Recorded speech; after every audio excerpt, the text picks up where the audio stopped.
Uyabona emhlabeni kunezindaba. Ngiyakithi mina umuntu wokuqala ukwazi ukuthi umumbi kangakanani emoyeni ebusweni bakho, even ebusweni bakho, ngoba phela nezibuko zikhona, ama-mirrors akhona, siyazazi ukuthi sibukeka kanjani, sibambi kanjani. Uma kusefika lesikhathi ozwa uhletshwa khona ngabantu bekhuluma ngawe, leyo ndaba leyo isuke iseyihambe kakhulu ngoba yona ivele ikuwe, uyazazi wena.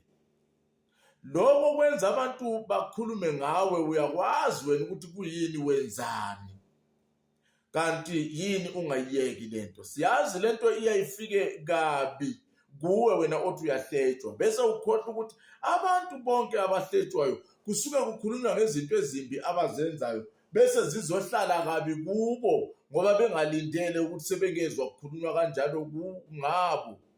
Ngoba futhi babethi mangabe behleli labo bantu abanjalo, azizwe yena yenza kahle elungile ngoba uyakwenza okubi kubantu, kumvumele kumlungele.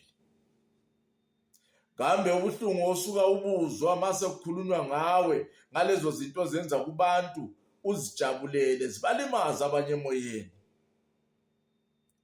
zibakhiphe ububona, ezinye i-self esteem iphume ihambe.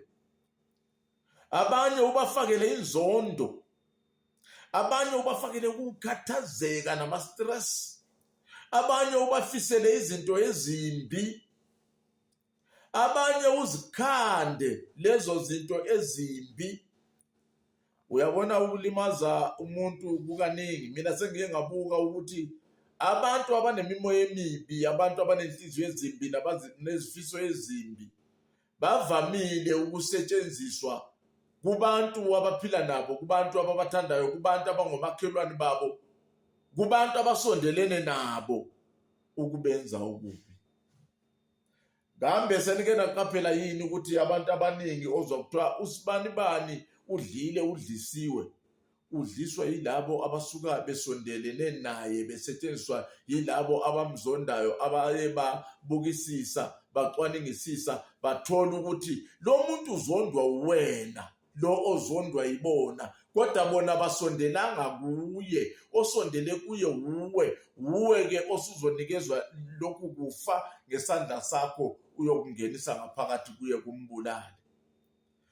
Bese kuthi labo abaswele amaphoyizeni okubabulala, labo ababafisele ukufa, bababulala ngenzondo, bababulala ngama-actions, bababulala ngokubazwisa ubuhlungu.